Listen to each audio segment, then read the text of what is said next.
I'm going to show you how to use the latest version of iTools that just came out.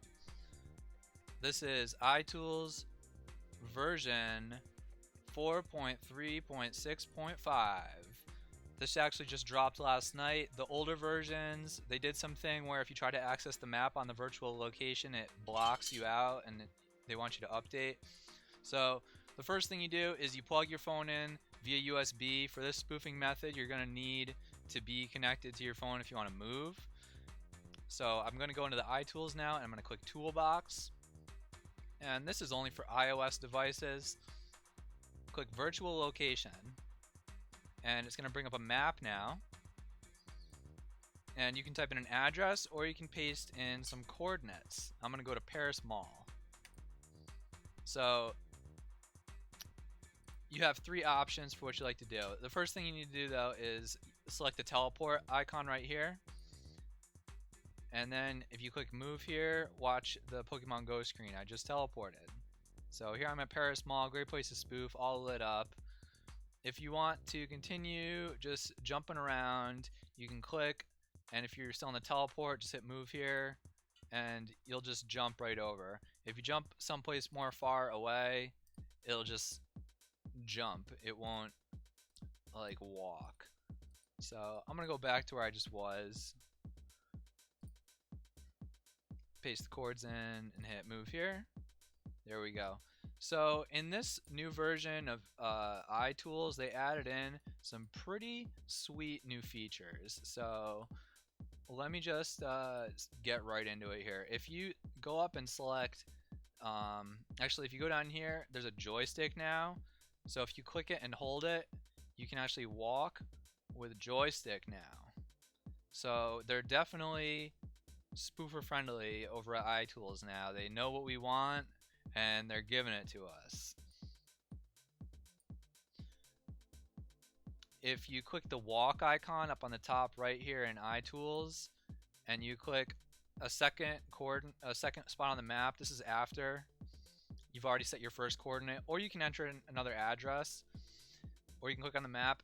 It'll give you another option, move here.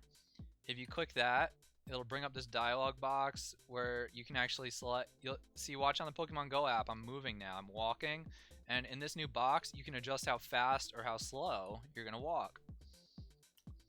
And if you hit the cycle option right here, it will go backwards. Once you get to the end of your route, it will cycle backwards again and walk back on the path. So that's a really handy feature for if you're hatching eggs. Now watch, it got to the end. Now I'm going back now.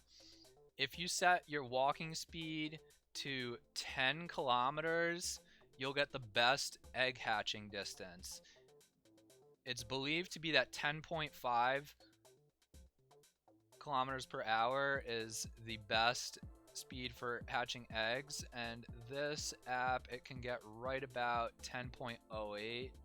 The next tick up is 10.58, and I think that's too fast. So if you go to 10.08, that's your best egg hatching speed. Plus you will get buddy distance, so that's probably where you're going to want to set it. That's 2.8 meters per second.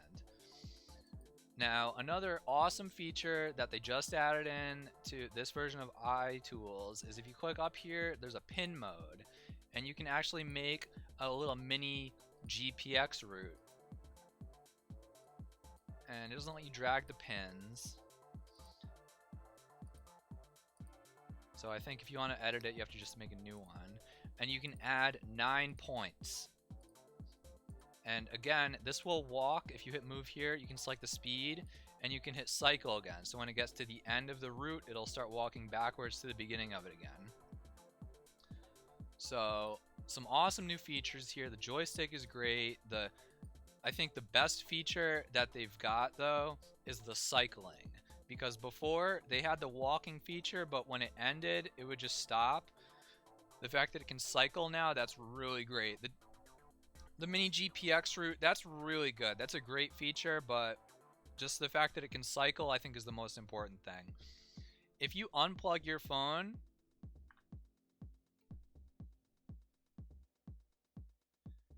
you will stay in that location. So if you find a really litty spot and you want to just hang out there, Your phone will stay there until you restart it, but sometimes your location will reset. So this isn't a super reliable method, but it is something you can do. And when you're teleporting, you still need to observe all the Pokemon Go traveling distance, speed limits to avoid any kind of soft ban, which you can look more into. I'm not going to get into that in this video, but that's iTools for you, and it's a very similar process on Mac. The buttons are just in a different location a little bit, but that's the new iTools update that just dropped last night. If you come to spoofertricks.com or you go to the Discord, we have a great community. We have lots of support. We're able to answer a lot of questions, and we've got a lot of people up and running. So thank you again for watching the video.